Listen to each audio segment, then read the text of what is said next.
اللہ کا پیغام مومنوں کے نام،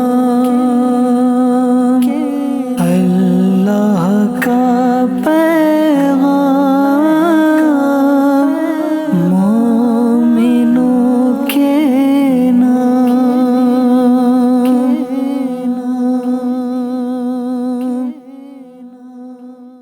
الحمدللہ رب العالمین والصلاة والسلام علی سید الانبیاء والمرسلین، اما بعد فاعوذ باللہ من الشیطان الرجیم، بسم اللہ الرحمن الرحیم۔ الصلاة والسلام علیک یا رسول اللہ وعلی آلک واصحابک یا حبیب اللہ۔ الصلاة والسلام علیک یا نبی اللہ وعلی آلک واصحابک یا نور اللہ۔ FGN چینل کے ناظرین، ہم پھر سے حاضر ہو چکے ہیں اپنے بڑے ہی شاندار اور معلوماتی پروگرام کو لے کر، جس کا نام ہے اے ایمان والو۔ آپ کو معلوم ہی ہے کہ ہمارے اس سلسلے کے اندر ان آیات کریمہ کو بیان کیا جاتا ہے کہ جس میں اللہ پاک نے مومنین سے خطاب فرمایا ہے۔ جی ہاں، آج بھی بڑا ہی شاندار موضوع ہے جس میں ہم آپ کو بیان کریں گے خوف خدا کا مطلب کیا ہوتا ہے، کس طرح سے خوف خدا حاصل کرنا ہے، اور وسیلہ، جی ہاں وسیلہ کیا ہوتا ہے، کن کن چیزوں کو ہم وسیلہ بنا سکتے ہیں۔ اس طرح کی باتیں آج کے اس سلسلے میں آپ سن سکیں گے، جان سکیں گے۔ آئیے برکتاً درود پاک کی فضیلت کو بھی شامل کر لیتے ہیں۔ ہمارے آقا مدینے والے مصطفیٰ صلی اللہ علیہ وسلم نے ارشاد فرمایا کہ جس نے مجھ پر صبح 10 مرتبہ اور شام 10 مرتبہ درود پاک پڑھا، بروز قیامت اسے میری شفاعت نصیب ہوگی۔ سبحان اللہ، شفاعت اگر ہمیں نصیب ہو جاتی ہے تو ہمارا بیڑا پار ہو جاتا ہے۔ یہ شفاعت کبریٰ وہ ہے کہ جس کا دروازہ پیارے آقا صلی اللہ علیہ وسلم کھولیں گے، اور جس کو شفاعت کبریٰ کا حصہ مل گیا، سبحان اللہ، اس کا بیڑا پار ہو گیا اور وہ جنتی ہو گیا۔ تو آپ بھی نیت کر لیں، میں بھی نیت کرتا ہوں کہ نبی پاک صلی اللہ علیہ وسلم کی شفاعت حاصل کرنے کے لیے جو ابھی حدیث پاک بیان کی گئی ہے اس پر عمل کرنے کی بھی سعادت حاصل کریں گے۔ سبحان اللہ، اعلیٰ حضرت کیا خوب فرماتے ہیں، شفاعت کریں حشر میں جو رضا کی، شفاعت کریں حشر میں جو رضا کی، سوا تیرے کس کو یہ قدرت ملی ہے۔ صلو علی الحبیب صلی اللہ علی محمد صلی اللہ علیہ وسلم۔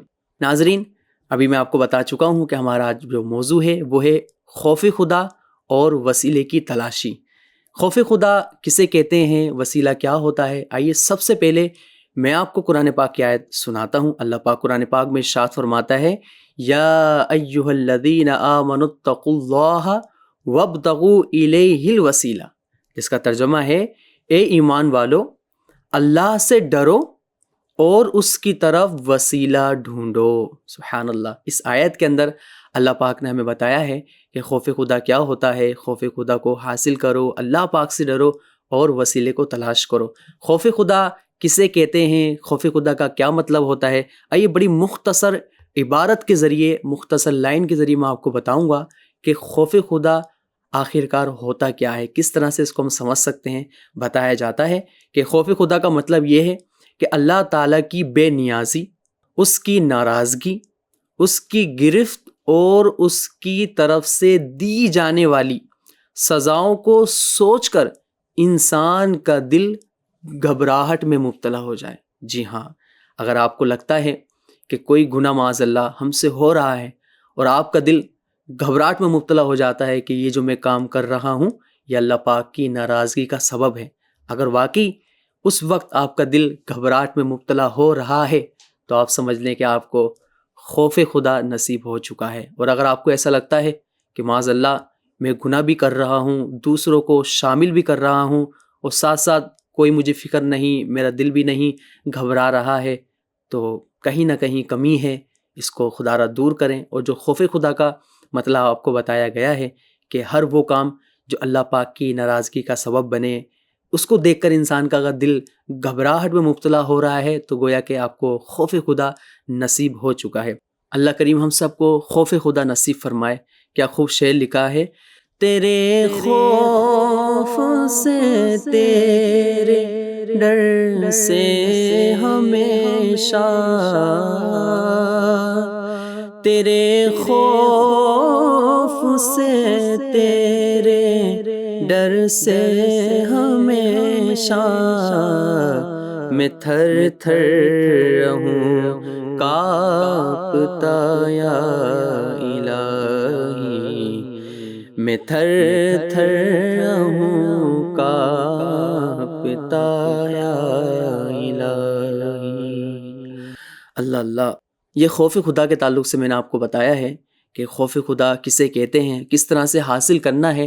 اس کی بہت سارے طریقے ہو سکتے ہیں کہ جس سے ہم خوف خدا حاصل کر سکتے ہیں۔ جی ہاں، ایک یہ بھی طریقہ ہے کہ ہم اللہ پاک کی نعمتوں کو یاد کریں۔ اللہ پاک نے جو ہمیں نعمتیں عطا فرمائی ہیں اس کا شکر ہم کیسے ادا کر سکتے ہیں۔ جب انسان اپنے آپ کو دیکھتا ہے تو سب سے پہلے انسان اپنی باڈی کو دیکھتا ہے کہ اللہ پاک نے کتنا خوبصورت چہرہ ہمیں عطا فرمایا ہے، ہاتھ ہیں، پاؤں ہیں، ہم اچھا بول پاتے ہیں، اچھا سن پاتے ہیں اور اپنی آنکھوں سے اچھا دیکھ پاتے ہیں۔ تو یہ بھی اللہ پاک کی نعمتیں ہیں۔ اگر ہم انہی نعمتوں کو دیکھتے ہوئے اللہ پاک کا شکر ادا کریں، ان کو گناہوں سے بچائیں، تو ہمیں اس کے ذریعے بھی خوف خدا نصیب ہو سکتا ہے۔ جی ہاں، اس کے علاوہ اچھے لوگوں کی صحبت۔ جی ہاں، اس دور کے اندر نیک لوگوں کی صحبت اختیار کرنا، جن کو خوف خدا نصیب ہو چکا ہے، ان کی صحبت اختیار کرنا بہت ضروری ہے۔ اگر آپ چاہتے ہیں کہ مجھے خوف خدا نصیب ہو جائے تو ایسے لوگوں کے ساتھ بیٹھیں جو نیک ہیں، پرہیزگار ہیں، جو خوف خدا کو سمجھتے ہیں، تو انشاءاللہ الکریم ہمیں خوف خدا نصیب ہو جائے گا۔ اس کے علاوہ آپ دینی کتاب کا مطالعہ کر سکتے ہیں۔ جی ہاں، خوف خدا کے تعلق سے جن کتابوں کے اندر بیان کیا گیا ہے، جیسے کہ بہار شریعت کے اندر بھی شرعی مسائل کو سامنے رکھتے ہوئے خوف خدا کا شرعی حکم، خوف خدا کسے کہتے ہیں، اس طرح کی باتیں بیان کی گئی ہیں۔ اس طرح ایک کتاب بھی آتی ہے جس کا نام ہے خوف خدا۔ جی ہاں، اس کا مطالعہ کر کے بھی آپ خوف خدا حاصل کر سکتے ہیں۔ لہٰذا جتنی بھی چیزیں میں نے آپ کو بتائی ہیں، اس کے علاوہ اور بھی بہت ساری چیزیں ہو سکتی ہیں، اور خاص طور پہ ان آیات میں جن آیات کے ذریعے اللہ پاک نے مومنین سے خطاب فرمایا ہے، قرآن پاک کی تلاوت کے ساتھ ساتھ اس کا آپ ترجمہ پڑھیں، تفسیر پڑھیں، تو وہاں سے بھی آپ کو خوف خدا کے متعلق بہت ساری معلومات مل سکتی ہے۔ اللہ کریم ہم سب کو ان باتوں پر عمل کرنے کی توفیق عطا فرمائے۔ آیت کا جو دوسرا جز ہے وہ ہے وسیلہ۔ بہت ہی دلچسپ یہ موضوع ہوتا ہے۔ وسیلے کے تعلق سے معاذ اللہ بہت سے لوگ طرح طرح کی باتیں بھی کرتے ہیں، طرح طرح کے اعتراضات کرتے ہوئے نظر بھی آتے ہیں، پر وسیلے کے تعلق سے قرآن پاک ہماری کیا رہنمائی کرتا ہے، احادیث مبارکہ کے اندر وسیلے کے تعلق سے ہماری کیا رہنمائی کی گئی ہے، اولیاء کرام سلف صالحین کا کیا طریقہ کار رہا ہے، انشاءاللہ الکریم میں آپ کو یہ سب باتیں بتانے والا ہوں۔ میرے ساتھ جڑے رہیں۔ سب سے پہلے میں آپ کو بتاؤں گا کہ وسیلے کا معنی کیا ہوتا ہے۔ جی ہاں، ہر چیز کا ایک معنی ہوتا ہے، اسی طرح وسیلے کا بھی ایک معنی ہے۔ آپ بغور سنیں گے تو آپ سمجھ سکیں گے کہ وسیلہ کسے کہتے ہیں۔ جی ہاں، جس کے ذریعے اللہ تعالیٰ کا قرب حاصل ہو اسے وسیلہ کہتے ہیں۔ سبحان اللہ، کتنا شارٹ کٹ میں ہمیں وسیلے کا معنی بتایا گیا ہے کہ جس چیز کے ذریعے، جس سبب کے ذریعے اللہ پاک کا قرب حاصل ہو اسے وسیلہ کہتے ہیں۔ اس کے علاوہ اللہ تعالیٰ کی عبادت، چاہیں وہ فرض ہوں، نفل ہوں، ان کی ادائیگی کے ذریعے اللہ پاک کا قرب حاصل کرو، یہ بھی کیا ہے؟ وسیلہ تلاش کرنے کا ایک ذریعہ ہے، وسیلہ کا ایک معنی ہے۔ اس کے علاوہ اگر ہم بات کریں تقوی کی، اگر تقوی سے فرائض واجبات کی ادائیگی یا حرام چیزوں کو چھوڑ دینا مراد لیا جائے، اگر ہم مراد لیتے ہیں، یا پھر وسیلہ تلاش کرنے سے مطلقاً ہر وہ چیز جو اللہ پاک کے قرب کے حصول کا سبب بنے مراد لیا جائے تو بھی درست ہے۔ یعنی اگر ہم اس طرح سے اس کو سمجھ سکتے ہیں کہ ہر وہ عبادت، چاہے وہ فرض ہو، نفل ہو، اللہ پاک کا ذکر ہو، کوئی بھی چیز جو اللہ پاک کی عبادت ہے، وہ تمام چیزیں یہ وسیلے کا سبب بن سکتی ہیں۔ اس کے علاوہ اگر ہم بات کریں اللہ تعالیٰ کے انبیاء علیہ الصلوۃ والسلام، اولیاء اللہ جو ہوئے ہیں، ان سے محبت کرنا، جی ہاں، ان سے محبت کرنا، پھر ان کے ذریعے اللہ کی بارگاہ میں دعائیں مانگنا، ان کو وسیلہ بنانا، یہ بھی بالکل جائز ہے، بنایا جاتا ہے الحمدللہ۔ اسی طرح صدقات کی ادائیگی، اللہ تعالیٰ کے محبوب بندوں کی زیارت کرنا، جی ہاں، اللہ پاک کے محبوب بندوں کی زیارت کرنا بھی یہ وسیلے میں آتا ہے۔ اس طرح دعا کی کثرت کرنا، جتنی آپ دعائیں کریں گے اللہ پاک آپ کی دعاؤں کو قبول فرمائے گا، اسی طرح اللہ پاک کا قرب حاصل ہوگا۔ اسی طرح رشتہ داروں کے ساتھ صلہ رحمی کرنا، یہ بھی عبادت ہے۔ با کثرت اللہ پاک کا ذکر کرنا، اسی طرح اور بہت ساری چیزیں، پڑوسیوں کا خیال رکھنا، اپنے آپ کا خیال رکھنا. جی ہاں، اپنے آپ کا خیال اگر آپ شریعت کے تقاضوں کے اعتبار سے کرتے ہیں تاکہ آپ اچھے رہیں، اللہ پاک کی خوب عبادت کریں، تو یہ بھی عبادت ہے. جی ہاں، بالکل یہ بھی عبادت ہے. تو اب ایک اس کا معنی میں مختصر میں آپ کو بتانا چاہوں گا، جو میں نے ابھی آپ کو باتیں بتائی ہیں کہ وسیلے کا کیا مطلب ہو سکتا ہے، کیا معنی ہو سکتا ہے. شارٹ کٹ میں آپ کو بتاؤں گا. بیان کیا جاتا ہے کہ ہر وہ چیز جو اللہ پاک کی بارگاہ کے قریب کر دے. جی ہاں، ہر وہ چیز جو اللہ پاک کی بارگاہ کے قریب کر دے اسے لازم پکڑ لو، اور ہر وہ چیز یا ہر وہ بات جو بارگاہ الہی سے دور کر دے اس کو چھوڑ دو. تو یہ بات میں نے آپ کو شارٹ کٹ انداز میں بیان کرنے کی سعادت حاصل کی ہے کہ ہر وہ چیز آپ اور میں چھوڑ دوں کہ جو اللہ پاک کی عبادت سے دور کرے، اللہ پاک سے دور کرے، اور ہر اس چیز کو ہمیں پکڑ لینا چاہیے کہ جو اللہ پاک کے قرب کا ہمیں ذریعہ دلائے، اللہ پاک سے ہمیں قریب کرے. تو الحمدللہ یہ میں نے آپ کو بتایا ہے. ساتھ ہی ساتھ اگر ہم بات کریں رب تبارک و تعالیٰ کی بارگاہ میں مختلف چیزوں کو وسیلہ بنایا جا سکتا ہے. جی ہاں، جیسے کہ نیک اعمال ہیں، اللہ پاک کے اسماء حسنہ ہیں، ان کو بھی ہم اللہ پاک کی بارگاہ میں وسیلہ بنا سکتے ہیں. نیک اعمال کے ذریعے وسیلہ کس طرح سے بنایا جا سکتا ہے، اس کی کیا مثال ہو سکتی ہے، اس کو کس طرح سے سمجھا جا سکتا ہے، میں آپ کو بتاتا ہوں. ایک بڑا ہی شاندار واقعہ ہے، بخاری شریف کے اندر ہے. جی ہاں، بخاری شریف وہ کتاب ہے جو قرآن پاک کے بعد سب سے افضل ترین کتاب ہے. جی ہاں، بہت معتبر کتاب ہے. اس کے اندر ایک واقعہ لکھا ہے کہ جہاں ہمیں یہ سیکھنے کو ملتا ہے کہ اپنے نیک اعمال کو بھی اللہ کی بارگاہ میں وسیلہ بنا سکتے ہیں، اس کے ذریعے دعائیں کر سکتے ہیں. اب میں آپ کو ایک واقعہ سناتا ہوں، توجہ کے ساتھ سنیے گا. حضرت سیدنا عبداللہ ابن عمر رضی اللہ تعالیٰ عنہ کہتے ہیں کہ میں نے رسول اللہ صلی اللہ علیہ وسلم کو فرماتے ہوئے سنا کہ اگلے زمانے کے 3 شخص کہیں جا رہے تھے. 3 شخص تھے، کہیں جا رہے تھے. سونے کے وقت تینوں ایک غار کے پاس پہنچے اور وہاں انہوں نے آرام کی. غار میں داخل ہو گئے، سونے کا ٹائم ہوا. اس کے بعد کیا ہوا، اس دوران پہاڑ سے ایک چٹان گری جس نے غار کو بند کر دیا. تینوں شخص آرام کر رہے ہیں، چٹان ہے وہ گری اور غار کو کیا کرا، بند کر دیا. اس کے بعد کیا ہوا سنیے. انہوں نے آپس میں کہا اب اس سے نجات کی اس کے سوا کوئی اور صورت نہیں کہ تم نے جو بھی نیک کام کیے ہوں اس کو وسیلہ دے کر اللہ پاک کی بارگاہ میں دعا کی جائے. جی ہاں، آپ نے جو بھی کام کیے ہیں اسی کو اللہ پاک کی بارگاہ میں وسیلہ بنایا جائے تاکہ جس غار کے اندر ہم بند ہو چکے ہیں اس غار سے ہمیں نجات مل سکے.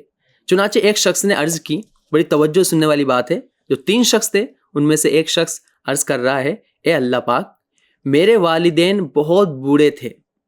جب میں جنگل سے بکریاں چلا کر لاتا تو ان کا دودھ نکال کر سب سے پہلے اپنے والدین کو پلاتا، ان سے پہلے اپنے بال بچوں کو بھی نہ پلاتا، سب سے پہلے اپنے والدین کو پلاتا. ایک دن میں جنگل میں دور چلا گیا اور رات میں جانوروں کو لے کر ایسے وقت آیا کہ والدین سو چکے تھے. جی ہاں، والدین سو چکے تھے.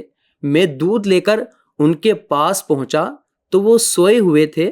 میرے بچوں کو بہت بھوک لگی تھی مگر میں نے اپنے والدین سے پہلے بچوں کو دودھ پلانا پسند نہ کیا کہ میرے والدین اگرچہ سو رہے ہیں پر دودھ سب سے پہلے میں اپنے والدین کو ہی پلاؤں گا. کہتے ہیں کہ میں دودھ کا پیالہ ہاتھ پر رکھے ہوئے ان کے جاگنے کا انتظار کر رہا تھا کہ صبح کا اجالا نکلا. وہ جاگے اور دودھ پی لیا.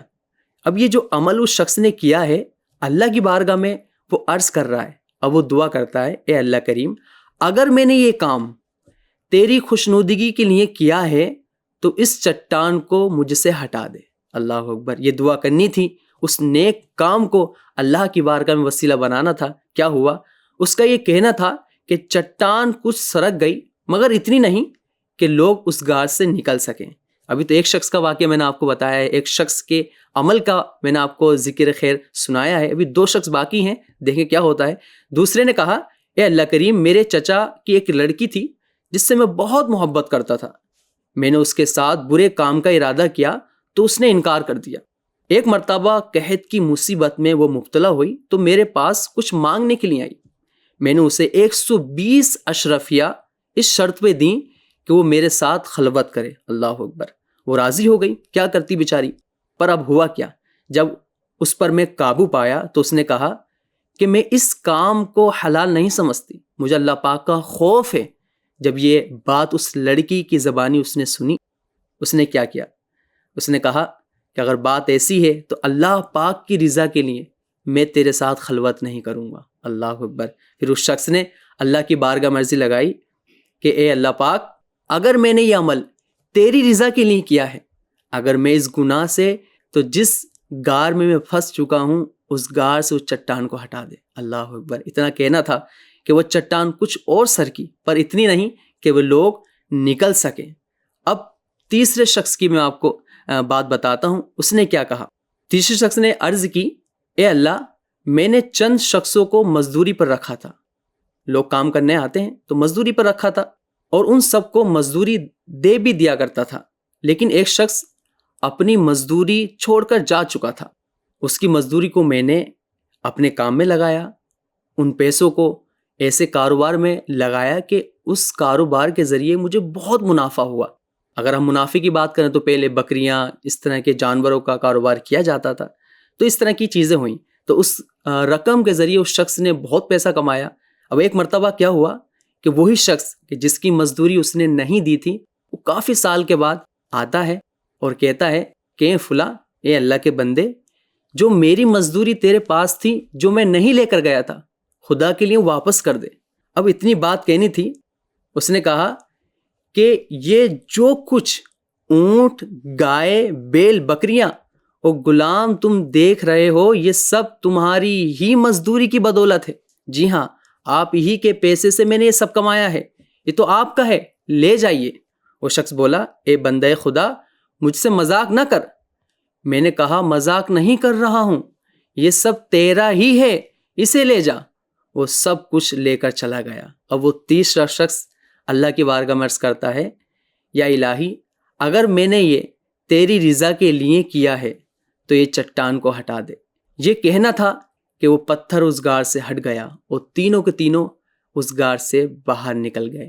تو پیارے اسلامی بھائیوں، FGN چینل کے ناظرین، یہ واقعے سے ہمیں کیا سیکھنے کو ملتا ہے؟ اس سے ہمیں یہ سیکھنے کو ملتا ہے کہ ہم نے جو نیک اعمال کیے ہیں اللہ پاک کے لیے، ان کو ہم اللہ پاک کی بارگاہ میں وسیلہ بنا سکتے ہیں، اس کے ذریعے دعائے خیر کر سکتے ہیں۔ جی ہاں، اب دیکھیں نا آپ، وہ تینوں شخص کہیں جا رہے تھے، غار میں آرام کرنے کے لیے ٹھہرے، اور چٹان نے اس غار کو بند کر دیا۔ پر دیکھیں آپ، اللہ پاک کی بارگاہ میں انہوں نے اپنے نیک اعمال کو وسیلہ بنایا، دعا کی، اللہ کریم نے ان کو اس مصیبت سے نجات عطا فرمائی۔ سبحان اللہ۔ ابھی میں نے آپ کو آگے ہی بتایا کہ اسماء حسنہ کو بھی ہم اللہ پاک کی بارگاہ میں وسیلہ بنا سکتے ہیں، ان کے ذریعے بھی ہم دعائیں کر سکتے ہیں۔ اور اسماء حسنہ کے تعلق سے تو ماشاءاللہ آپ نے سنا ہی ہوگا کہ اللہ پاک کے یہ وہ مبارک نام ہیں کہ جن کے ذریعے ہمارے سلف صالحین نے بھی دعائیں کی ہیں۔ جی ہاں، میں آپ کو بتاتا ہوں، حضرت سیدنا عبداللہ ابن مسعود رضی اللہ تعالیٰ عنہ سے روایت ہے، رسول اللہ صلی اللہ علیہ وسلم نے فرمایا، 12 رکعتیں ایسی ہیں کہ جنہیں تم دن یا رات میں اس طرح ادا کرو کہ ہر 2 رکعت کے بعد تشہد میں بیٹھو، پھر جب تم نماز کا آخری قاعدہ کر لو تو اللہ تبارک و تعالیٰ کی حمد و ثنا کرو، اور نبی کریم صلی اللہ علیہ وسلم پر درود پاک بھیجو، پھر سجدے میں جا کر سورہ فاتحہ 7 مرتبہ پڑھو اور 10 مرتبہ یہ کلمات پڑھو۔ کون سے کلمات ہیں؟ میں آپ کو بتاتا ہوں، انہی میں اسماء حسنہ بھی ہیں جن کے ذریعے وسیلہ بنایا جا رہا ہے۔ وہ کلمات بھی سن لیتے ہیں۔ لا الہ الا اللہ وحدہ لا شریک لہ، لہ الملک و لہ الحمد وہو علی کل شیء قدیر۔ اس کا ترجمہ ہے، اللہ کے سوا کوئی معبود نہیں، وہ تنہا ہے، اس کا کوئی شریک نہیں، اسی کی بادشاہی ہے اور اسی کے لیے تمام خوبیاں ہیں، اور وہ ہر چیز پر قادر ہے۔ پھر کہو، اللہم انی اسألک بمعاقد العز من عرشک ومنتہى الرحمہ من کتابک واسمک الاعظم وجدک الاعلی وکلماتک التامہ۔ اس کا ترجمہ ہے، اے اللہ، میں تجھ سے تیرے عرش کی بلندیوں، تیری کتاب کی رحمت کی انتہا، تیرے اسم اعظم اور تیری اعلیٰ بزرگی اور تیرے کلمات تامہ کے وسیلے سے دعائیں کرتا ہوں. سبحان اللہ. پھر اپنی حاجت طلب کرو، پھر اپنا ہاتھوں کو اٹھا کر اللہ کی بارگاہ میں دعا کرو، تمہاری دعا قبول کی جائے گی. سبحان اللہ. تو یہ اسماء حسنہ کے ذریعے ہم اللہ پاک کی بارگاہ میں وسیلہ بنا سکتے ہیں. ابھی میں نے آپ کو بتایا ہے. تو ایسا کبھی موقع آپ کو ملے کہ آپ کسی پریشانی میں مبتلا ہو جائیں یا کسی بھی چیز کی آپ کو حاجت ہے، بتایا نا آپ کو کہ اپنی حاجت کو اللہ کی بارگاہ میں پیش کریں. تو اگر آپ کو لگتا ہے کہ آپ پریشان ہیں یا ویسی آپ کو کسی چیز میں ترقی چاہیے، مغفرت چاہیے، تو آپ ان اسماء حسنہ کے ذریعے وسیلہ بنا کر اللہ پاک کی بارگاہ میں دعا کر سکتے ہیں. اب جب دعا کی بات آ گئی ہے تو ضمناً ایک چیز میں عرض کرنا چاہوں گا. ہم جب کسی سے ملتے ہیں نا، یا کوئی حج پر جاتا ہے، عمرے پہ جاتا ہے، یا کسی اللہ والے کی مزار پر حاضری کا شرف کسی کو مل رہا ہوتا ہے، تو ہم کہتے ہیں کہ بھائی یار ہمارے لیے دعا کرنا کہ ہمارا کاروبار اچھا ہو جائے، ہم اچھے ہو جائیں، اولاد مل جائے، یہ ہو جائے، وہ ہو جائے. پر علماء کیا فرماتے ہیں، آپ جب کسی نیک شخص سے ملا کرتے تھے نا، تو آپ یہ نہیں کہتے تھے کہ میرے لیے دعا کرنا، میرا کاروبار اچھا ہو جائے، مجھے اولاد نصیب ہو جائے. یہ بھی دعا کر سکتے ہیں، کوئی مسئلہ نہیں ہے.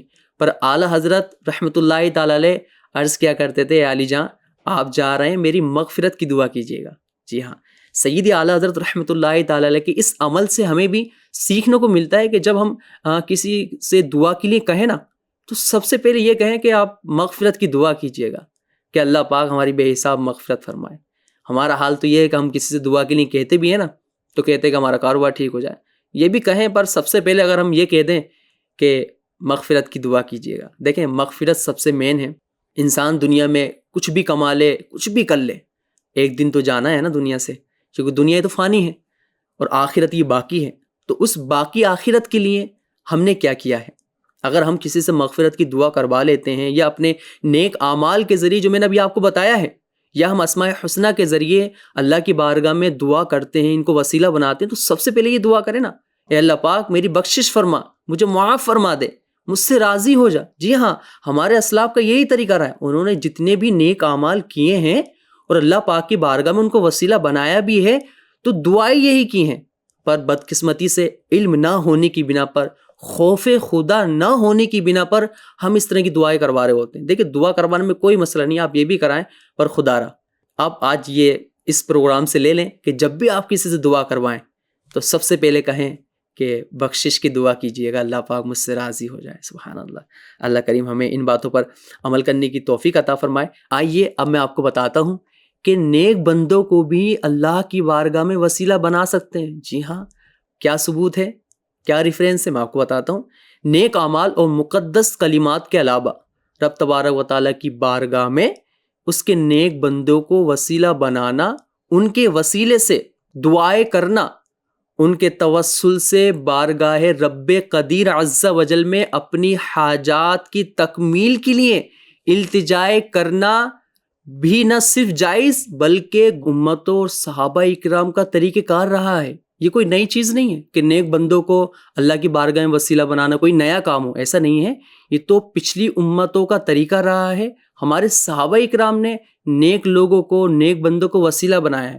اب میں آپ کو بتاتا ہوں، اللہ پاک قرآن پاک میں ارشاد فرمایا جس کا ترجمہ ہے، اور جب ان کے پاس اللہ کی وہ کتاب آئی جو ان کے پاس موجود کتاب کی تصدیق کرنے والی ہے، اور اس سے پہلے یہ اسی نبی کے وسیلے سے غیروں کے خلاف فتح مانگتے تھے، تو جب ان کے پاس وہ جانا پہچانا نبی تشریف لے آیا تو اس کے منکر ہو گئے.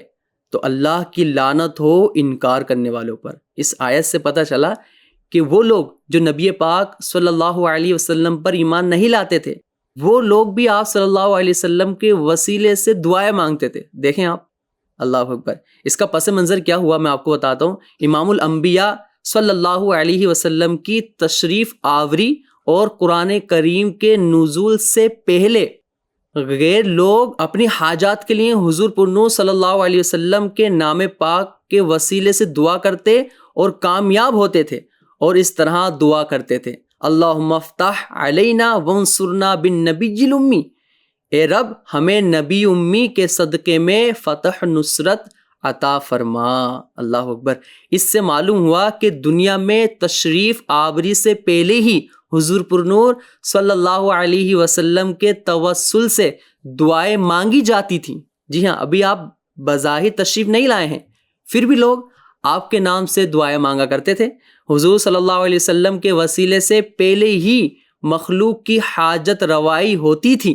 یہ سلسلہ آپ صلی اللہ علیہ وسلم کی تشریف آوری کے بعد ظاہری حیات مبارکہ میں بھی جاری اور ساری رہا۔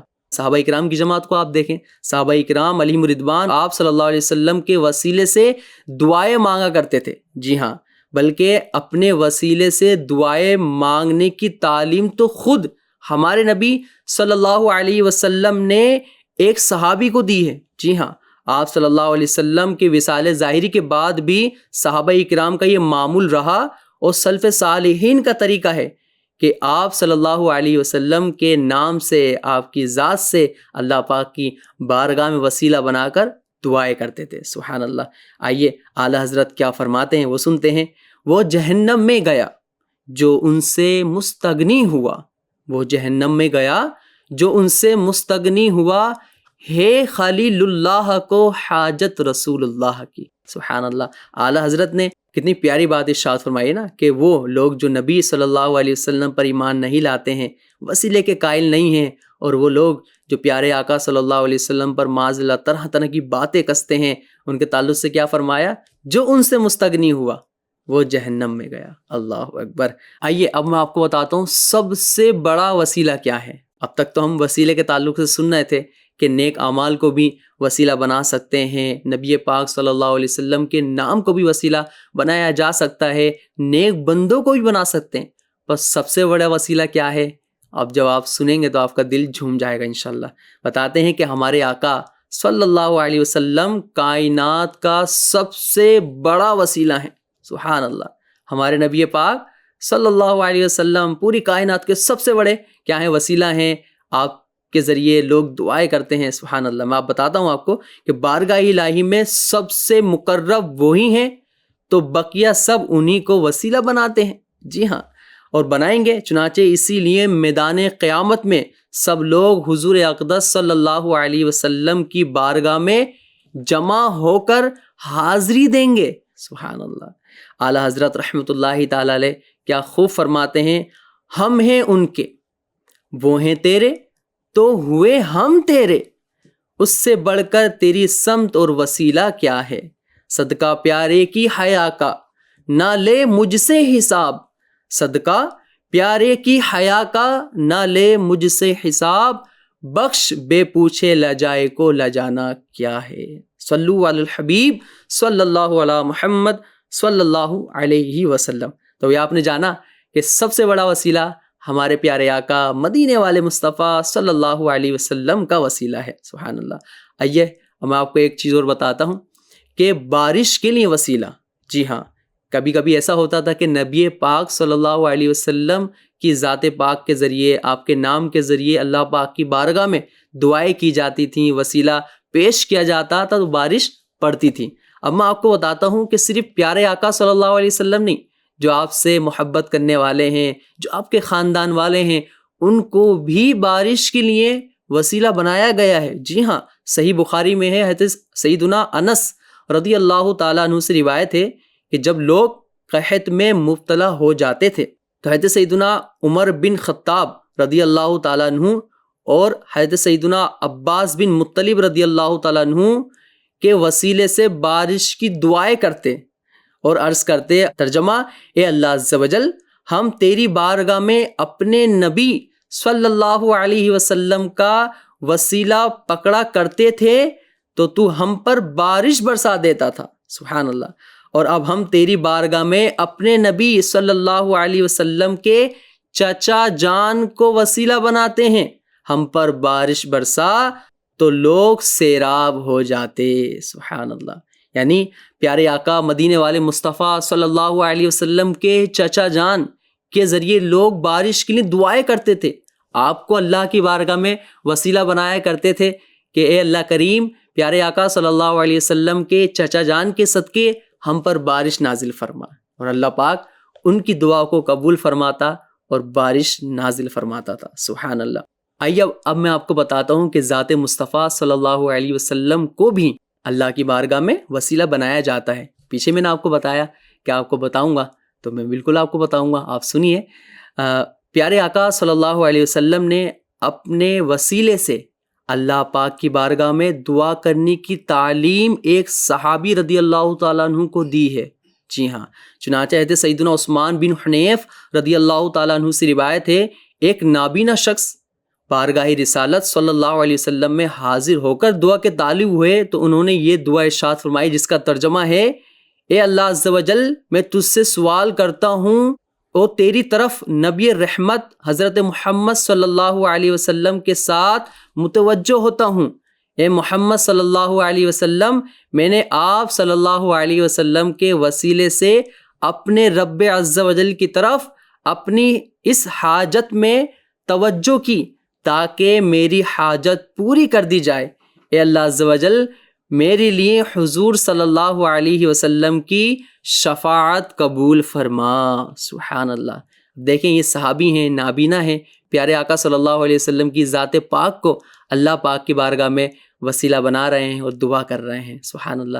تو پیارے پیارے اسلامی بھائیوں اور FGN چینل کے ناظرین، آج کے اس ایپیسوڈ میں آپ نے سنا کہ پیارے آقا صلی اللہ علیہ وسلم کی ذات پاک کو، آپ کے نام کو، نیک لوگوں کو اور نیک اعمال کو بھی اور اسماء حسنہ کو بھی اللہ کی بارگاہ میں وسیلہ بنا کر دعائے خیر کر سکتے ہیں۔ اس کے علاوہ ہم نے خوف خدا کا مطلب سنا، خوف خدا کسے کہتے ہیں، چند چیزیں بھی میں نے آپ کو بتائی ہیں کہ جن کے ذریعے خوف خدا حاصل کیا جا سکتا ہے۔ تو آپ سے گزارش کروں گا کہ ان تمام باتوں کو آپ یاد بھی رکھیں گے، دوسروں کو شیئر بھی کریں گے اور اس پر عمل بھی کریں گے۔ امید کرتا ہوں اللہ کریم ہم سب کو ان باتوں پر عمل کرنے کی توفیق عطا فرمائے۔ ہمارا اس سلسلہ آپ کو اس طرح کی پیاری پیاری باتیں فراہم کرتا رہتا ہے۔ آپ سے گزارش ہے کہ ہمارے اس سلسلوں کو آپ شیئر بھی کریں، خوب دیکھیں، اور FGN چینل کے جتنے بھی سلسلے آتے ہیں آپ دیکھتے بھی ہوں گے، تو میں امید کرتا ہوں آپ سے کہ ان کو آپ شیئر بھی کریں گے، خود بھی دیکھیں گے، اور ہمارا FGN چینل آپ سبسکرائب بھی کریں، خود بھی دیکھیں اور دوسروں کو بھی دکھانے کی نیت کریں۔ انشاءاللہ الکریم ملیں گے جلد ایک نیو موضوع کے ساتھ، تب تک آپ اپنا خاص خیال رکھیں۔ صلو علی الحبیب صلی اللہ علی محمد۔ اللہ کا پیغام